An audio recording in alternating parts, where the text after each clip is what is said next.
Mais que le Seigneur soit béni, vraiment.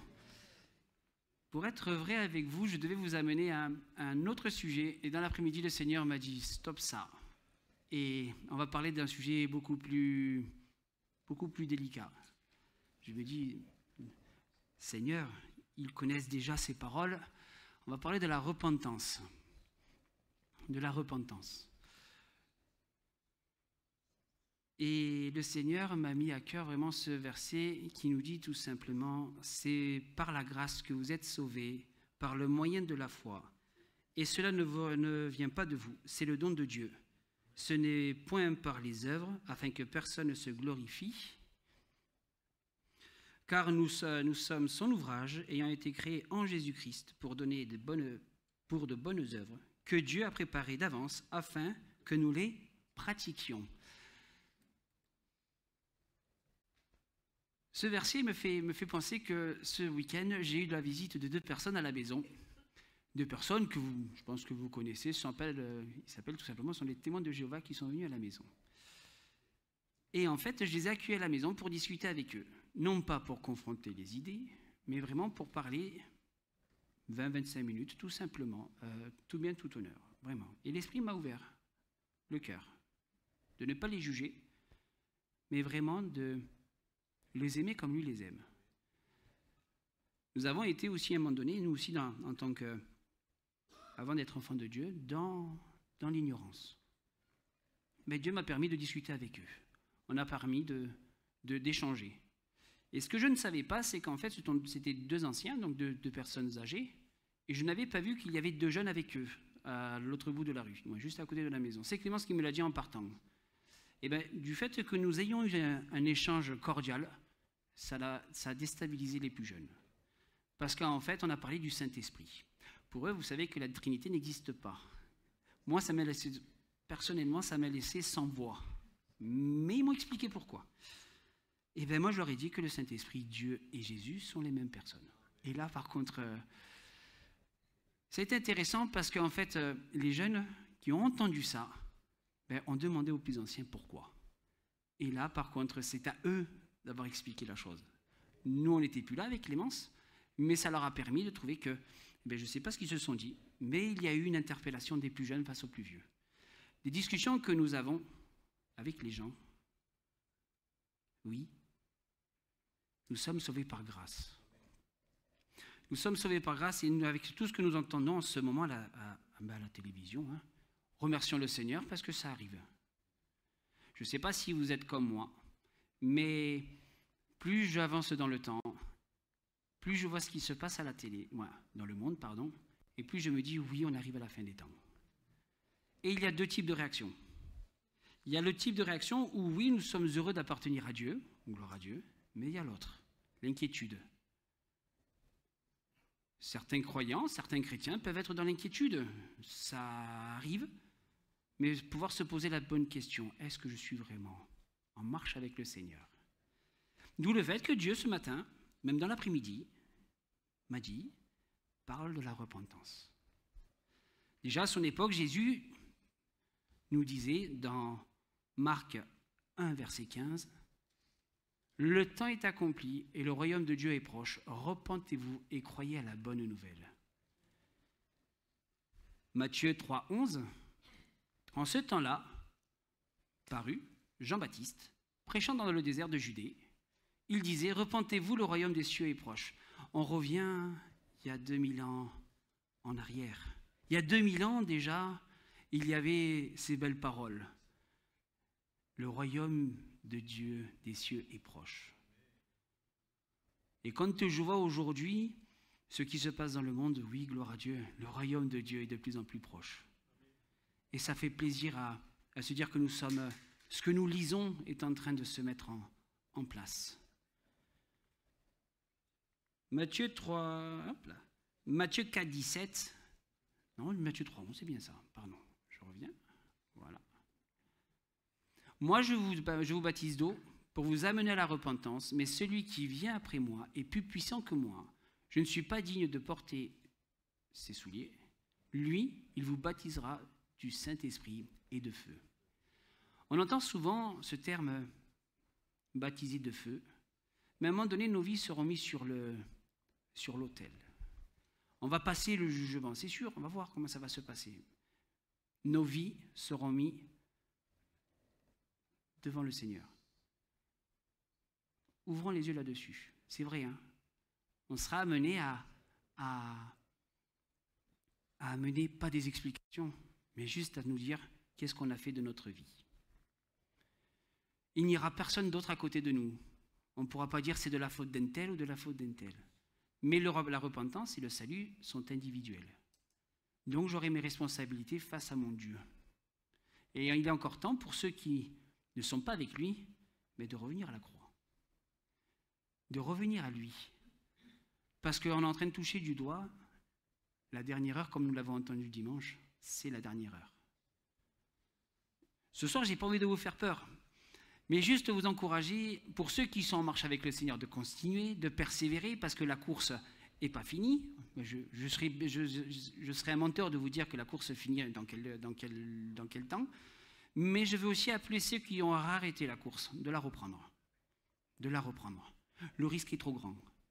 Le risque est trop grand de s'être arrêté là. Vous avez connu, vous connaissez, vous savez quelles sont les conséquences qu'il va y avoir derrière. Et si je ne marche pas avec le Seigneur, je marche contre lui. Et si ma vie s'arrête aujourd'hui, j'aurais beau avoir entendu la repentance, mais si je ne la vis pas, il y a un problème. Donc pour ceux qui ont arrêté la marche, reprenez-la. Il est temps de la reprendre. Il est temps de revenir à Dieu. Dès ce moment, Jésus commença à prêcher et à dire « Repentez-vous car le royaume des cieux est proche ». Jésus l'a prêché. Tous l'ont prêché. Et nous, si nous vivons dans la repentance, à nous de le prêcher à notre tour. Si nous sommes remplis de l'amour du Seigneur pour notre prochain, pour celui qui nous hait, pour celui qui travaille avec nous, pour celui que nous aimons davantage, mais continuons à lui parler du royaume de Dieu, car il est là. Il est là. Il est là et nous vivons avec le Seigneur au quotidien. S'il est avec nous. Je dis bien s'il est avec nous. Jean parut baptisant dans le désert et prêchant le baptême de repentance pour les rémissions des péchés. Ah, qu'est-ce que le péché ? Le péché, il n'y a pas de petit ou de grand péché comme nous l'avons entendu, mais il n'y en a qu'un seul. Et au plus petit que soit le péché, amènera toujours une grosse conséquence. Toujours. À la fin, il faudra payer les conséquences. Quand je repense à David, l'histoire que j'ai lue à Zoé cette semaine, au lieu d'être sur le champ de bataille avec ses armées, déjà il se prélassait sur les toits de son palais. Petite chose, il faisait la sieste. Et en faisant la sieste, il s'est dit, tiens, je vais me lever, je vais voir ce qui se passe à Jérusalem au lieu d'être avec ses armées sur le terrain. Ses yeux se sont baladés et il a vu ce qu'il a vu. Vous connaissez l'histoire.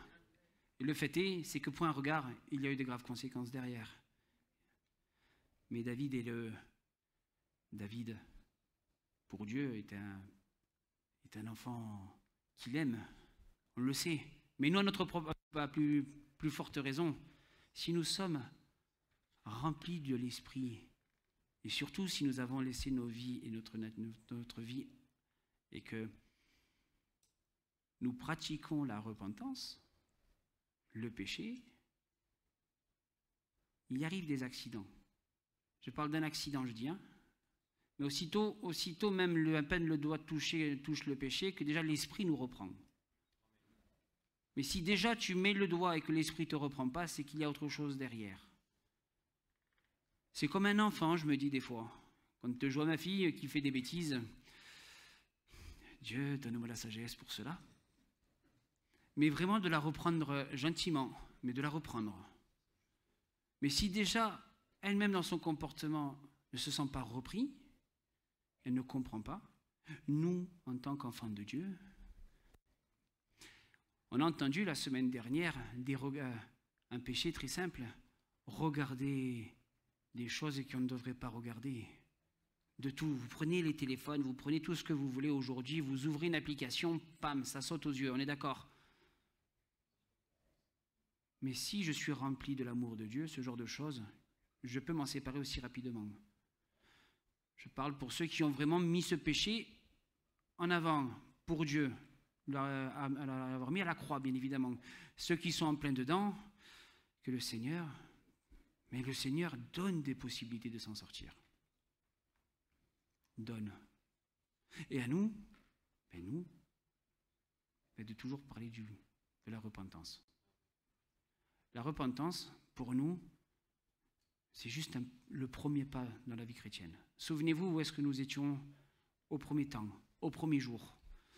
Avant de connaître Dieu, on a tous une vie, tous, on s'en souvient. Mais Jésus est venu nous sauver. Jésus est venu nous sauver parce que nous étions malades. Comme il est dit, Jésus est venu sauver non pas les justes, parce qu'il n'y en a aucun, mais des pécheurs qui, dans l'humiliation, se reconnaissant comme pécheurs. L'Esprit nous ouvre cette voie, que nous sommes que des pécheurs, et que Seigneur Jésus sur la croix, le Seigneur Jésus a quitté son ciel de gloire pour venir sur cette terre, pour vraiment amener la repentance pour chacun. Sa vie sur la croix. Et aujourd'hui, notre assurance que nous avons, c'est ces péchés tous pardonnés. Si un chrétien aujourd'hui me dit tout simplement « Dieu ne peut pas me pardonner ce péché », c'est pas vrai. C'est pas vrai. Dieu pardonne tout.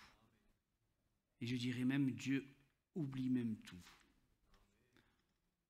Dieu, une fois qu'il nous a pardonné, il ne reviendra pas sur ce que nous étions avant. Au contraire. C'est bien parce que Dieu... Alors, j'utilise des gros guillemets. Dieu est oublieux de ce que nous étions avant. Par la gloire de Jésus sur la croix, aujourd'hui, il ne voit plus nous, mais il doit voir son Fils en nous. On était pécheurs, mais aujourd'hui, nous le sommes. Nous ne le sommes plus. Je pense que je vous ai perdu. Aujourd'hui, vous êtes pécheurs. Ah, j'ose la question, je vous le dis, hein, non mais... Vous êtes dans la joie d'être avec le Seigneur, vraiment. Non, voilà, je vais vous poser la question. J'ai l'impression qu'à chaque fois, je suis obligé de sortir un peu de mes notes. Mais bon, on va y aller, hein, c'est pas grave. Hein. Dieu m'a bien fait sortir de mon plan de ce matin. Donc, comment puis-je apporter la repentance si déjà je ne suis pas heureux de vivre avec lui? C'est une très bonne question. Le jour où je me suis fiancé avec mon épouse, je l'ai dit à tout le monde. Tous. Même des gens que je ne connaissais pas. C'est vrai, hein? Le jour où j'ai donné ma vie à Dieu, et j'ai fait le tour de la ville, je l'ai fait. Je veux dire, j'ai été amené à aller voir les gens. Oui, on est un peu maladroit, on fait les choses peut-être que le Seigneur ne m'a pas conduit dans ce genre d'exercice. Mais quand on est appelé à parler de la repentance, et quand on la vit, mais on devrait même être carrément dehors. On va reparler de ces deux personnes que j'ai vues à la maison, mais ils ont un aplomb, ils ont quelque chose, ils ont peut-être l'habitude de faire ces activités-là, mais ils vont de porte à porte. Ils vont dans des endroits où... Alors, je vais dire le terme, hein, ça fait longtemps que je n'ai pas vu des chrétiens dehors, des chrétiens évangéliques, je parle, dans Castres. Par contre, eux, je les vois dans les quatre coins de la ville, je les vois. Ils ne parlent pas, mais ils sont présents. Allez trouver des excuses, je ne sais pas. Moi, le premier, je me mets dedans. Mais je me dis que si le Seigneur m'appelle à parler de la repentance ce soir avec vous, il va m'appeler à aller parler dehors. parce que je la vis, parce que je veux que mon prochain que je côtoie, mes voisins, qui sont tous musulmans, mais je leur parle de Dieu. De Dieu. Parce qu'en fait, je les vois partir vendredi à la mosquée tous les vendredis et que je discute avec eux. Voilà. Mais je veux dire, si je ne vis pas la repentance, comment puis-je leur parler? Si je ne suis pas heureux de parler de Dieu ou de vivre avec lui, comment je peux en parler? Le Seigneur a donné sa vie pour chacun d'entre nous. Il a donné sa vie pour toute la création. Et nous, eh bien, continuons à parler de la repentance. De la repentance, et on va voir ça en 3 points. C'était juste un petit prélude. Hein. Donc on a un petit peu de temps ce soir. Hein. On va voir en 3 points seulement. Il y en a plusieurs, mais le Seigneur m'en a permis d'en choisir 3 ce soir. La conviction du péché, la confession et l'abandon du mal. Le profond regret d'avoir offensé Dieu, eh bien, quand nous péchons, vraiment, je reformule ma phrase, on offense Dieu. Et je me dis que quand moi je pêche, et quand je pêche, je vois le Seigneur triste pour moi. Et ça, moi personnellement, ça me fait réagir. Ça me prend conscience que ma vie déjà ne m'appartient pas et je ne devrais pas reprendre les rênes de ma vie, mais il m'arrive parfois, oui, cet accident. Comme nous l'avons dit tout à l'heure, Jean 16, verset 8. Hop, il est dû passer, voilà. Hop. Tu peux me le mettre s'il te plaît? Jean 16, c'est celui-là? Ah ben voilà, merci. Et quand il sera venu, il convaincra le monde de ce qui concerne le péché, la justice et les jugements. La conviction du péché, se dire que nous sommes pécheurs, ça ne vient pas de nous. Je vous le dis, je ne me suis pas réveillé un matin en me disant « oui, je suis pécheur ». Non, c'est le Saint-Esprit qui a fait cette œuvre en moi. En ne le connaissant pas, c'est vrai, je ne connaissais pas le Saint-Esprit, je ne connaissais pas Jésus, et encore moins Dieu. Pour moi, c'était des entités vraiment très abstraites. Mais le Saint-Esprit a parlé à mon cœur, et c'est lui qui m'a convaincu de pécher.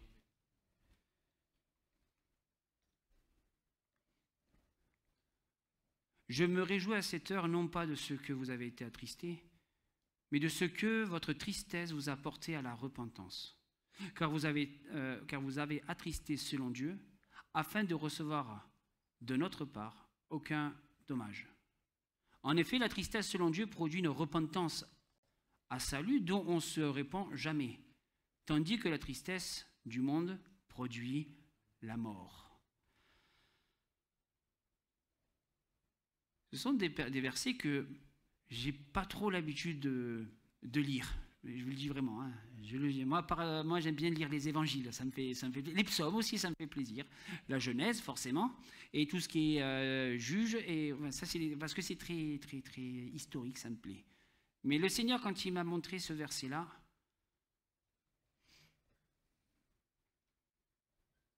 ça doit nous réveiller. Moi, ça me réveille en tout cas. Ça me réveille parce que je ne suis pas à l'abri de tomber. Et je ne suis pas à l'abri au moment de tomber, que Jésus revienne. C'est dur à dire, mais nul n'est à l'abri. Nul n'est à l'abri parce qu'on est... Notre chair peut prendre le dessus. Notre chair ne veut pas que nous louons le Seigneur. Notre chair et le Saint-Esprit ne peuvent pas cohabiter ensemble. C'est comme si vous rajoutez dans un seau de peinture blanche rien qu'une dose de noir. Mais quand je dis une dose, c'est une goutte de noir. Le blanc parfait n'existe plus.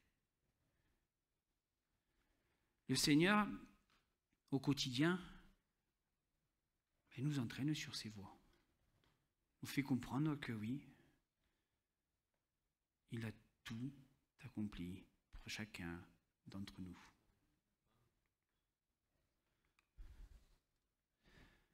Quand les païens qui n'ont point la loi font naturellement ce que prescrit la loi, Ils sont, eux qui n'ont point la loi, une loi pour eux-mêmes. Ils montrent que l'œuvre de la loi est écrite dans les cœurs, leur conscience, en rendant témoignage, et leurs pensées s'accusant ou se défendant tour à tour. Romains 2, 14, 15. Je vais lui donner la référence.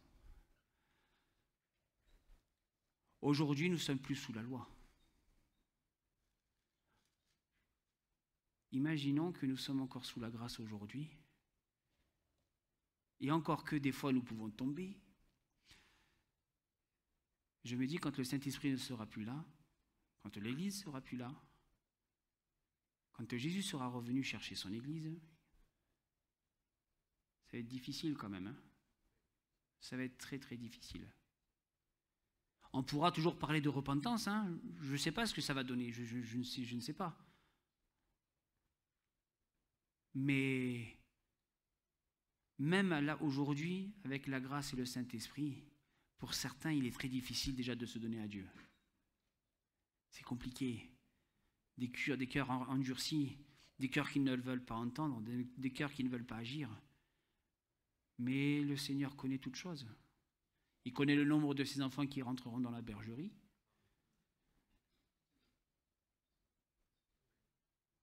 Bon, ça va dire à Romain parce que Romain, il est content d'être. Il est heureux de faire partir de la famille de Dieu. C'est bien, merci Romain. Merci, parce que c'est en fait, je me rends compte que le Seigneur peut même se mettre devant là, prendre toute la place. Mais il y en a certains qui seront tout simplement éteints. C'est dur à dire. Moi, ça me glace le sang, comme surtout en ce moment. On est en la période d'Halloween, hein, on voit tout ce qui se passe dans le monde. Hein, mais nous, à nous de prendre le taureau par les cornes, de se laisser conduire par le Seigneur, et que, étant sous la grâce, que nous puissions toujours avancer avec Dieu et parler de repentance. La repentance n'est pas une punition, c'est ce qui nous sauve. C'est ce qui nous sauve. Si aujourd'hui je me repens de mes péchés, ça me sauve la vie. Certes, aux yeux du monde, je vais perdre des choses. Et alors, qu'est-ce que l'éternité, franchement, à côté?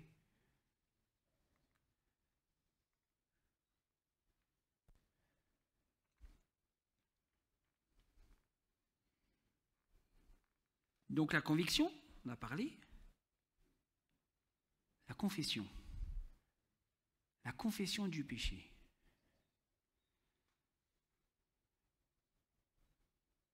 Dans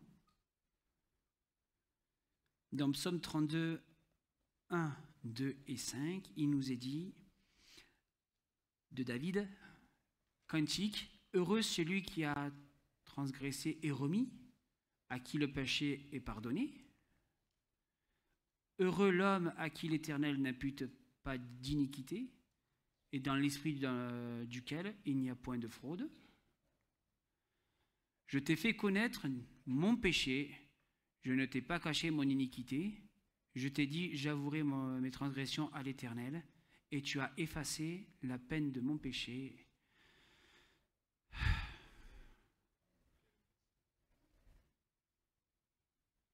Il y a deux choses dans ce point qui est important. Reconnaître ses fautes. Faute et péché. Faute et erreur. Les deux ont des conséquences différentes. Mais reconnaître ses erreurs et ses fautes. Oui, Dieu nous voit agir. Dieu nous pardonne si nous les avouons, comme l'a fait David, et que nous les laissons à la croix. Mais qu'il est bon aussi de pouvoir remettre, en faisant cet acte de confession, et bien aussi de remettre droit ce qui est faisable d'être droit. Je vous l'ai déjà dit, et je ne cesserai jamais de vous le dire, il est bon de demander pardon à Dieu, mais il est bon aussi de pouvoir remettre à niveau de ce qu'on peut mettre de notre propre main. Il m'arrivera de faire des erreurs, il vous arrivera de faire des erreurs, mais il vous arrivera aussi de demander pardon à Dieu, de demander aussi à ceux qui vous entourent. On marche sur une société où on est verticalement et horizontalement, pardon. Je vais encore me faire gronder encore. La verticalité, on y arrive. On y arrive bien, la verticalité. Demander pardon à Dieu, on y arrive souvent. Mais demander pardon à ceux qui nous entourent, c'est un peu plus difficile. L'humilité face à Dieu, on l'a. Mais l'humilité face à son prochain, ça pique. Hein. Je pense que moi, ça me pique. Moi, ça me coûte. Oui, mais je ne suis pas là pour de vous dire, je ne vis pas ce que vous vivez, Romain. Je ne peux pas le dire comme ça. Moi, ça me coûte. Mais je me dis, si je ne le fais pas, je perds ma vie éternellement avec Dieu.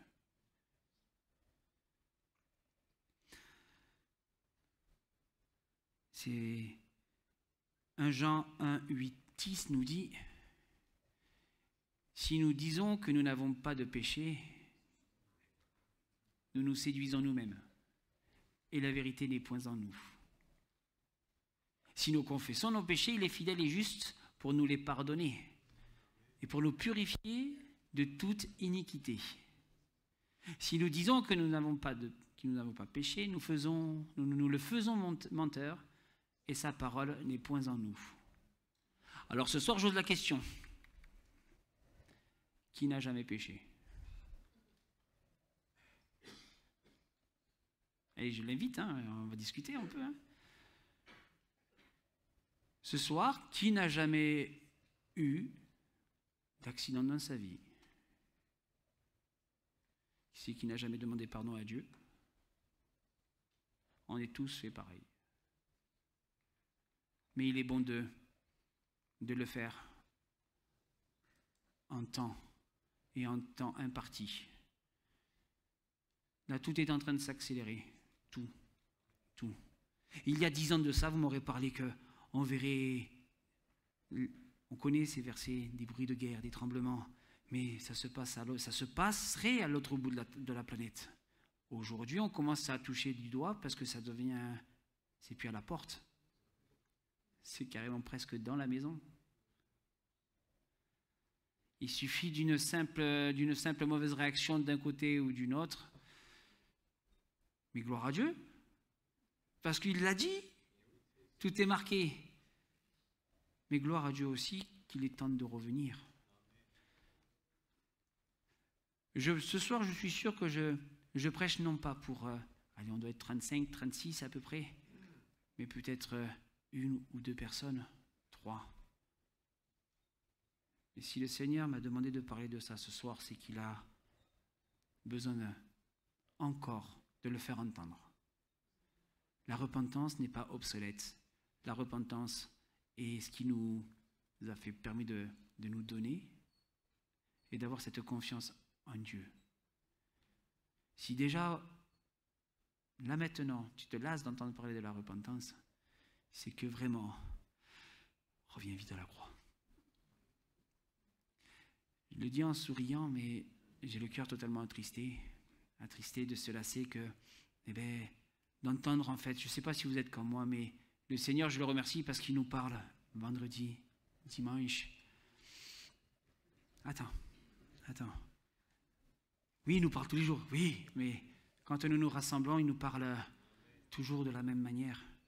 Je me souviens, il y a quelques vendredis, nous étions des menteurs. Moi, quand j'ai entendu ça, même si, soi-disant, les dons de l'esprit ne sont pas pour tout le monde, moi, je me suis remis en question. Vraiment. Là, ce n'était pas quelque chose pour une personne, c'était vraiment pour l'ensemble. Et je me dis, Seigneur, merci parce que tu nous donnes cette envie de revenir vers toi. Ce n'est pas moi, comme je l'ai dit au début, c'est le Saint-Esprit qui me convainc. Attention, on peut avoir la plus belle apparence d'un chrétien et d'être pire que le monde.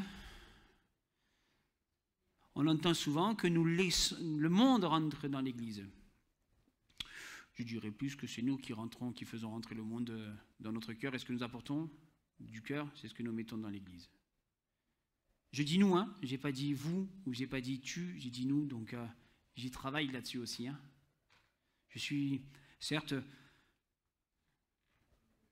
Saint-Esprit m'aide davantage peut-être, parce que je le recherche davantage, et que peut-être aussi je pars de loin avec lui, mais Dieu change. Dieu change les cœurs qui veulent se repentir. Après, donc, continuons. Après la conviction, la confession, vient l'abandon du mal. Ah, ça c'est un bon point, ça. L'abandon du mal. La vraie repentance produit du dégoût pour le péché. Une rupture des mauvaises habitudes de vie. Moi, j'en avais beaucoup des mauvaises habitudes. Hein. Ah, j'ai plus de versets? Ok, ça marche.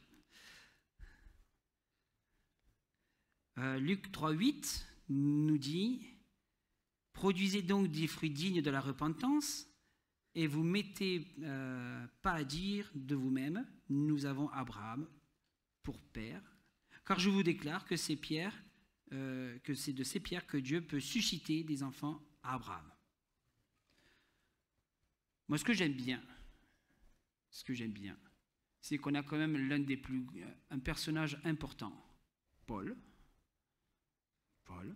a prêché la repentance partout. Partout. À ceux de Damas d'abord, puis à Jérusalem, dans toute la Judée, et chez les païens, j'ai prêché la repentance et la conversion de Dieu avec les pratiques d'œuvres dignes de la repentance. Actes 26, 20. Celui-là, ce verset, vous le mettez, vous le méditez tous les jours. Tous les jours. Tous les jours, parce que nous sommes appelés à parler de la repentance. C'est bien d'en parler, mais il faut avoir les fruits qui suivent avec. Et ça, c'est plus compliqué. Du fond de mon cœur, je dois vraiment comprendre que la repentance, c'est vraiment ce qui m'a changé. Ésaïe 22, 12, le Seigneur éternel des armées vous appelle à ce jour à pleurer, à vous frapper la poitrine, à raser la tête et à ceindre le sac. À l'époque, il y avait... Nous, aujourd'hui, la repentance, on va dire que sur un point spirituel, ça reste que sur un point spirituel. Je formule la chose. Dans l'Ancien Testament, il y avait des choses, c'était physique. Il fallait faire des choses.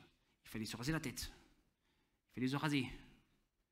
Mais quand vous vous trouvez dehors avec ce genre de... ce qui vous est arrivé, les gens le savaient. Ils le voyaient, c'était visuel. Aujourd'hui, nous devons porter du fruit spirituellement et que ça se voit physiquement sur nous et sur les gens qui nous entourent. Être repenti de tout péché, ça se voit. Un ancien braqueur ou un ancien drogué, repenti, surtout drogué, ça se voit. Physiquement, moralement, spirituellement. Mettez tous les adjectifs que vous voulez devant, mais ça se voit. Si un chrétien me dit qu'il est repenti mais qu'il n'a pas changé de vie, c'est triste, mais ça ne marche pas. Mais par contre, un chrétien qui ne me dit rien et qu'on voit qu'il a changé, mais tout est bon. Je pense que je vous ai encore perdu. Je vous jette des... Ézéchiel 18, 31. Rejetez loin de vous toute transgression par laquelle vous avez péché. Faites-vous un cœur nouveau, un esprit nouveau. Pourquoi mourriez-vous, maison d'Israël? Mais ce soir, je vais dire pourquoi mourriez-vous, maison de Castres? Ou même individuellement, pourquoi mourrais-je? Tout simplement. On a tellement aujourd'hui l'habitude d'entendre qu'il faut se repentir, tellement l'habitude d'entendre ces versets que malheureusement on y fait peut-être plus attention. Et se repentir, c'est la clé du succès. Je veux dire, si je me trompe, si je vais sur la mauvaise voie, si je reconnais mes erreurs, j'ai tout à gagner de demander pardon à Dieu. Tout à gagner. Car je n'ai qu'un désir, car je ne désire pas la mort de celui qui meurt, dit le Seigneur. Convertissez donc et vivez. Le mot convertir, c'est juste changer de... changer de direction. Demander... Il y a des études pour cela. Mais se convertir, c'est pas changer de religion. Convertir, c'est juste se tourner le dos, de revenir là où on en était. Vous lâchez tout, lâchez toute prise et revenez à Dieu.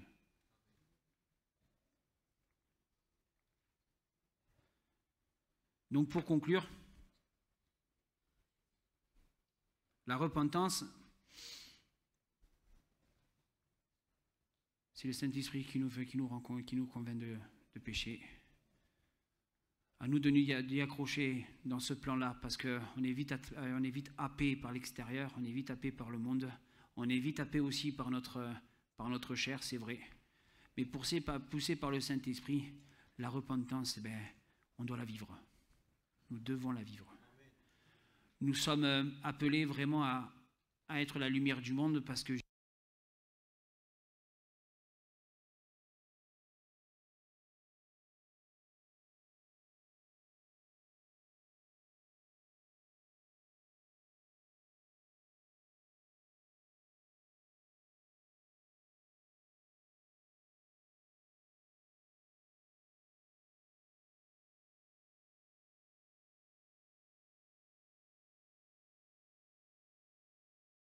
Deux, c'est bon? Parfait. Nous sommes appelés à être la lumière du monde parce que Jésus est la lumière du monde et il n'y a point de ténèbres en lui. Nous, on combat tous les jours. On combat tous les jours notre chair, mais qu'il est bon de pouvoir la vaincre aussi. On va gagner du terrain avec Jésus. Il va grandir en nous. Nous allons former du fruit pour lui et le Seigneur se glorifiera dans notre vie parce que nous avons reconnu que nous étions pécheurs et que le péché aujourd'hui doit nous dégoûter. Et si ce soir vraiment le péché tu l'aimes bien, la croix est encore là. Jésus t'appelle parce que le risque est trop grand et que la fin des temps arrive pour bientôt. Seigneur mon Dieu, nous voulons te louer, t'adorer, exalter ton nom, Seigneur mon roi, et te remercier pour ce que tu fais et ce que tu as fait, Seigneur mon roi, et ce que tu feras encore, Seigneur mon Dieu. Seigneur mon Dieu, nous ne sommes rien sans toi et nous voulons te laisser toute la place, Seigneur mon Dieu, dans nos vies. Et Seigneur mon roi, merci parce que c'est le Saint-Esprit qui nous a vraiment convaincus de péché et aujourd'hui le péché, nous voulons le voir loin de nous, Seigneur mon Dieu. Oui, nous sommes tentés, c'est vrai, Seigneur mon Dieu, mais éternel mon roi, tu nous donnes les armes pour que nous puissions résister à cela, Seigneur mon roi. Le péché n'est rien, Seigneur mon Dieu, et toi, Seigneur mon roi, tu as tout accompli. Merci de nous aider, merci de nous rendre victorieux, Seigneur mon Dieu. Et merci pour cet avenir que nous avons de te connaître, Seigneur mon roi. Béni sois-tu parce qu'un jour nos yeux te verront, Seigneur mon Dieu. Et Seigneur mon roi, merci parce que nous voulons marcher non pas par notre vue, mais par la foi, Seigneur mon Dieu. Et merci d'avoir tout accompli pour nous, Seigneur mon roi. Amen.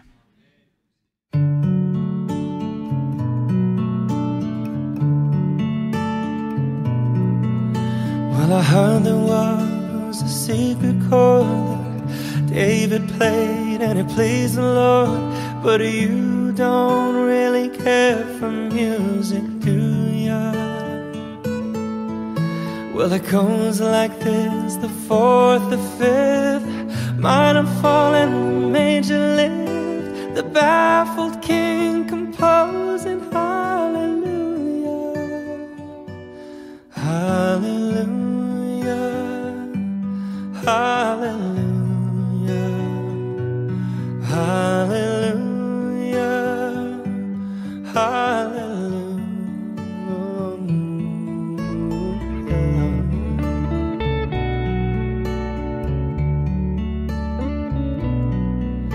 Well, your faith was strong, but you needed proof.